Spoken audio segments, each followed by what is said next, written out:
Hi everyone, I'm Frank Tiano, the Superintendent of Schools right here in Uxbridge. Thank you for joining us here for the first taping of Behind the Black and Orange, the show that provides you with a closer look into the Uxbridge Public Schools. We are going to take a broad view of our system and will bring you highlights from all across the district pre-K to 12, from high school performing arts to intermediate school math to elementary science. The topics are endless, and it is absolutely our pleasure to bring them to you. Before we begin, I would like to thank Mr. Joe Barros, digital media teacher, and his outstanding students who are producing this program right now, working the cameras, mixing the sound, providing the between segment video, and keeping me on task. Mr. Barry Giles from Uxbridge Community TV for providing his technical expertise, and Ms. Kathy Penza for working with her students to develop the Behind the Black and Orange theme song that you will hear in just a minute. We have a great show today as we are talking about the amazing work that we are doing in the area of college and career pathways for our students. High school principal Mike Rubin and high school guidance counselors Chris Barry and Amber Hampton will provide us with the big picture of the innovation pathways in Uxbridge Public Schools and how this applies to helping students achieve their goals. Later in the show, we will have technology education teacher Mr. Mike Smutok in studio so that we can learn more about the engineering courses that we teach and the impact that they are having with our students. All right, let's get this show started. Kids, cue the intro.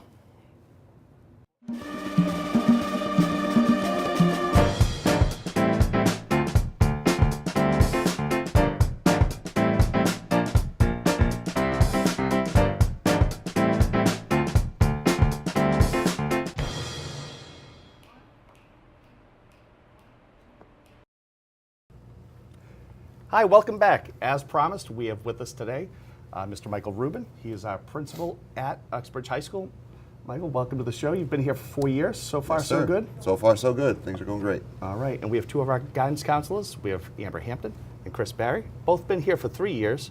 My understanding is you were hired as a package deal, so you do everything together. So thank you for being on our first show. Thanks, we appreciate it. Thank you. We're talking about innovation pathways. And so, Mr. Rubin, if we could start with you. What does being an innovation pathway actually mean? Okay, sure. So last year, the Department of Ed put together guidelines for schools to go after these distinctions. And essentially, it meant that we had to prove to them that we had met a certain standard in 6 different areas, ranging from our career and college counseling program to college credits to our college preparatory credits to courses in a technical pathway. For us, our technical pathway was advanced manufacturing, and so the 4th element was a connection to local industry. For us, advanced manufacturing in this region was actually kind of not an issue. There are 3 pretty major manufacturing engineering firms right here in Uxbridge, so it enabled us to connect to the community. It enabled those industry partners to help us drive what we're teaching kids, and the goal is for us to have our students learn a set of skills that have them prepared when they graduate to either go to college and continue that study or not, if they find they're not interested in it, Sure. or to be ready for entry-level positions, which is good for the economy, it's good for us, and it's good for the families. That sounds great. Now, in terms of the process, you know, coming into this innovation pathway, what was that like for you in school? It was pretty arduous. You know, there was a preliminary distinction that you had to apply for. There were probably about a dozen or 15 schools in the Commonwealth that achieved that first level, after which there was a second level of the application, which in our case meant we were forwarding our guidance curriculum. We were sharing some letters of support and memorandums of agreement with our Chamber of Commerce. Yeah. We were discussing our populations and how many kids we wanted to move forward in this pathway over the course of a couple of years. After that, there was the department reviewed all of our materials. It was about a 18, 19 page application, plus all the attachments. And then what they did was they decided, did they have to come out for an on-site interview, or were they content with just asking us some questions on the phone? Fortunately, what did they choose? They chose to just talk to us on the phone because ours was pretty robust. And in the end, last year there were initially only 4 districts that earned it. That's right. So us, along with Worcester, Nantucket, and Northampton. There have been a couple others that have earned it since, and it's the process has enabled us to be in kind of ahead of the game. And now, as there are other schools that are looking to pursue this all over the Commonwealth, they use ours as a model, which is really exciting. So that has helped us as a high school in terms of moving forward. Oh, absolutely, and it's helped us on a couple of different paths. One is it's given us this real tight connection to industry. We have our engineering teachers and local engineers working together on what kids are learning in class. I mean, it's no longer that question of why am I doing this goes away. Right. It's helped our English and math and some of our other departments understand the connection between what they do and a level of relevance that is easier for kids to understand. When you're taking a bunch of mathematical calculations in your engineering class, and then you go and you analyze them in algebra class, it takes away that why am I doing these mathematical calculations? Right. There's a real reason to it, and it's been part of our schools, for lack of a better word, improvement plan, is to create and foster these relationships between our school, the outside world, and back again, and make sure that kids, when they leave, and that's something Chris and Amber have done a really nice job of cultivating, that when the kids leave, they have a plan. Right. And the last thing we want are 25-year-olds sitting in their parents' basement playing video games all day. We want them to be able to have jobs, and we want them to be able to discover things that they may or may not like before they're spending $50,000 or $60,000 a year. And on behalf of all the parents in Uxbridge, thank you, thank you, and thank you. But that typically has been a disconnect between public school and then higher education as well as industry. So making those connections, particularly with industry that's in our area, is greatly important. And that depends not only on what we do here, but as well as our partners. Could you share some of the partners that we have? Yeah, sure. I mean, just recently we were over at Lenza Corporation. They've been incredibly supportive. Their director of recruitment and their marketing folks were kind enough to open up their shop floor. We have right now, we have some of our students collaborating on a project with students at Northbridge High School on automating a process with Lampin Corporation. We've had a couple of local manufacturing consultants come in and be part of our work on our first day of school with our staff. So we've had Precision Engineering in the building, which is one of the largest female-owned engineering companies in America, and that's right down the street. So there have been a lot of different folks that have partnered with us, and that's not even talking about our building relationships with the Quinsigamond Community College folks who have come in and given us AccuPlacer and given us curriculum for math and English classes so that when our students graduate, they're earning college credits. I mean, we have probably 20, 25 kids right now who are going to leave here with access to anywhere from 6 to 12 college credits at a fraction of the cost, which can then transfer not only in Massachusetts to the state's colleges and universities, but in some cases all over New England. And that's it's a huge cost saving for families. It's a cost savings too, and the research will bear out that students that take college credit in high school have a higher percentage chance of finishing their degree, not only finishing, but also finishing within 4 years. 4 years. And I think that's, when you start talking about debt and the concerns that families have about, well, what happens if my kid gets out in 4 years and has $30,000 of debt and doesn't have a job? We're trying to get in for those families at the ground level when they're 17 or 18 years old, still in high school. We still have some supports we can build in, supports that tend to go away when you're at college. Sure. Last question I have for you in terms of where do we go from here in terms of impacting student learning and expanding if possible? Well, I think one of the things that we've learned of late is that engineering's great. There's obviously demand. There's demand in the state, and worst case scenario, kids who take engineering classes learn how to be creative thinkers and problem solvers. It goes beyond engineering. It goes beyond engineering. This is just not, we're building manufacturers. Right, and I think that's the one part of it, that the skills are transferable to anything that students want to do, but there are other kids who are never going to set foot in an engineering classroom. It's just not their interest, or not my bag, I've heard some kids say. So we're looking at expanding into biomedical science and digital media and communications, because we're sitting here right now in a class with 20 students who are part of the production of this of this show. And you know, the jobs of the future. Every company's hiring a YouTuber. Every company's hiring graphic designers. Every company's hiring web designers. Those skills that kids are learning even here on the art side of things are other pathways that we're exploring with the state, and they've been the information we're getting from the folks who run this element of the Department of Ed have been very encouraging. That's great. Thanks, Mike. Keep up Sure. the good work. Thank you. Amber, Yes. how are you? Good. Yourself? I'm good. So when we're talking about innovation pathways, how does this help students achieve their goals and support what you guys do as counselors? Absolutely. One of the things as guidance counselors that we're looking to do is really give students concrete plans for their future, whether it be college, immediately going into the workforce. And innovation pathways really give students that exposure to all of these while they're still in high school. Well, that's great. And that's it's important for kids to have a plan. Yes. Yeah. Chris, so for you folks as guides, how does this fit in? Yep. So we work with students all 4 years. You know, the days of working with the only guidance counselor junior, senior year, talking about college, those days are over, and that's not what Amber and I want to do. We meet with them all the way from freshman year on, picking classes that works on their skills and the qualities that they have, and try to find the right choices for them going forward. So when they leave high school with that game plan, they're better off with that, because you know, college is expensive. We don't want them to go into college and have make a choice and then kind of transfer it and spend a lot of money and things like that. Sure. So the program is designed between what Amber and I in the pathways is to create something that they know what they want to do and they're making the right choice, so they're prepared after high school. So getting them to think about their future earlier than traditionally in the past. So Amber, in terms of placements, what are we looking for placements with students in the pathway, and for students who may be interested in something other than engineering? Yeah, absolutely.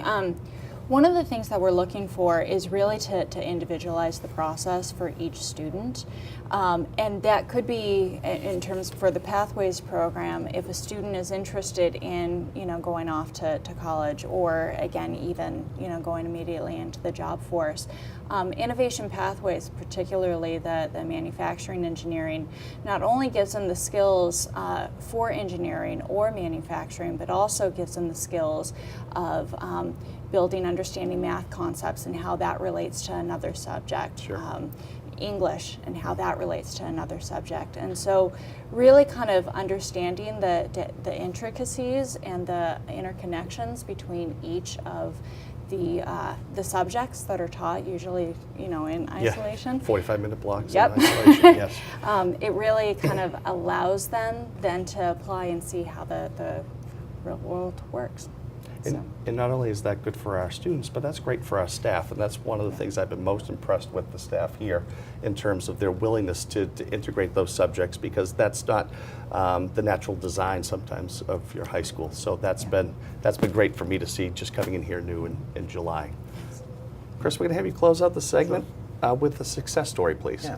So it's relatively new, the program, and again, Amber and I have been here for a couple of years, so we're still waiting to hear back from seniors who have graduated and come back, and we invite them to come back in December to meet with juniors and seniors, talk about their experiences. But most recently at parent-teacher conferences, we had a parent come up to us and let us know that her son, who's at University of New Hampshire, in engineering is very advanced, and the classes that he is in, he's ahead of the curve with the other peers that he's in. So he's able to, kind of come in and out of classes. I think there was like a story about his engineering notebook, and he had to get his hands on it because the professors wanted to see what it was. Really? And that's not just for him. That's great. But that's our teachers as well. Yeah. And that's a big, credit to our teachers of developing that, because that was a years of work going into that. So when he goes to the next level, he can kind of present that. So the success story in that particular student was he was prepared. He left Uxbridge High School very prepared for a high-level engineering program up in that place. So it was really nice to hear that. We look forward to hearing a lot more. That's great feedback. I appreciate you sharing that here, and hopefully you have shared that with all of his teachers. Yep. And speaking of teachers, when we come back, we have Mr. Mike Smutak, one of our engineering teachers. He'll be with us for our second segment. Before then, please enjoy this 2-minute video produced by our students so you can look at our engineering program through the eyes of one of our students. Stick around. There's many. There are many steps to it, but I can break it down. What we do first is you can take any image, an original image from like Photoshop or CorelDRAW, and pop it into Corel, and what you need to do is like format it and get it to so that it can cut and what size you'd like. And then you pick your own material, either that being wood, paper, foam, acrylic, whatever you'd like. And you would have to have specific settings, like power settings and speed settings for the specific material that you have. Then after that, you put those settings into the printing process, and then you put that printing into, it connects by USB into the printer itself. And then all you have to do is focus it so it's kind of angled right with the laser from the material to the laser. And then you close it and press go. When you're first coming into high school, like especially Uxbridge High School, dive into something that is completely different and out of your zone, because you never know if you're gonna like it. You don't know if like that could be a starting point for your career. And like if you don't have like any sort of idea on what you want to do for a career, that can be a starting point for you.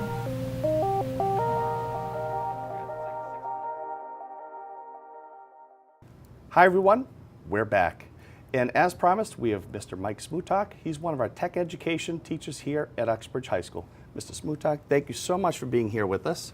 You've been a big part of our innovation pathways and our manufacturing strand that we have here at Uxbridge High School. Now you've been with us for the past decade, so you've seen a lot of changes. What has the past year meant to you as a teacher and to our students here in Uxbridge? Well, we're getting a lot of attention, that's for certain. We're getting a lot of new pieces of equipment, and the students are actively using them. I got the opportunity to go get some training on them as well, so I'm up to date. Nice. This has been driven by industry, which is very, very exciting and very, very different for education, I think, than just an old dusty textbook. The industry partners that we have are very interested in seeing students leave with technical skills and knowledge that they can instantly go and put into the workforce. Now what type of equipment are we talking about? We're talking a CNC router and a laser engraving cutting machine. Now I know what a CNC router is, but maybe the audience at home may not. Could you tell us a little bit about that? Certainly. It's your standard woodworking router that's connected to a gantry that is driven by computer coordinates that students program and design with. It allows them to do much more intricate projects and much more precise projects. I've had the pleasure of seeing that in action, that was highlighted in our video in between segments. Tell us a little bit about the laser printer as well, or the laser cutter. Well, the laser engraver, it's everything that we're doing now starts with a computer program of some sort. So it allows students to take a chance, maybe fail at something, learn using engineering design, and very quickly and rapidly prototype different designs that they have, as well as final products. So it simulates that real work experience in terms of we fail oftentimes until we find the right way to do something. Absolutely. And that's a great experience for our kids. For your classes, what classes do you teach here? I teach Introduction to Engineering Design, Principles of Engineering, Okay. Computer Integrated Manufacturing. All right. And the impact of this program, what has that had? It's been very, very positive. Yeah.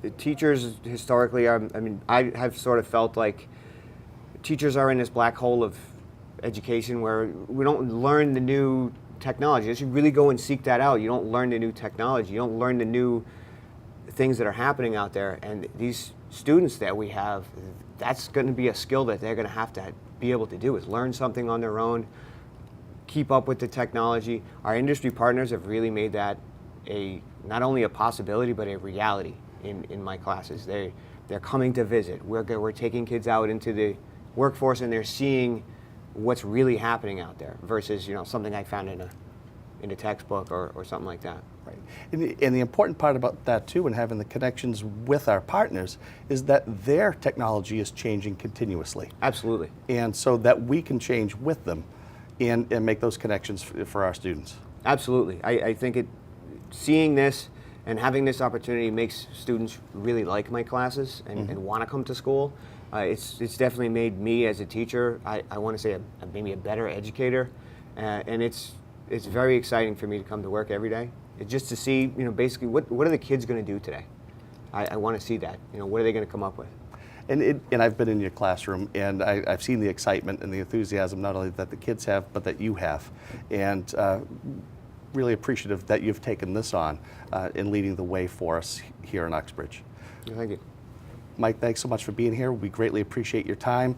I'm looking at Abby, who's a senior here at Uxbridge High School, and she's telling me we are out of time. Thank you so much for joining us here on Behind the Black and Orange. We will see you next month.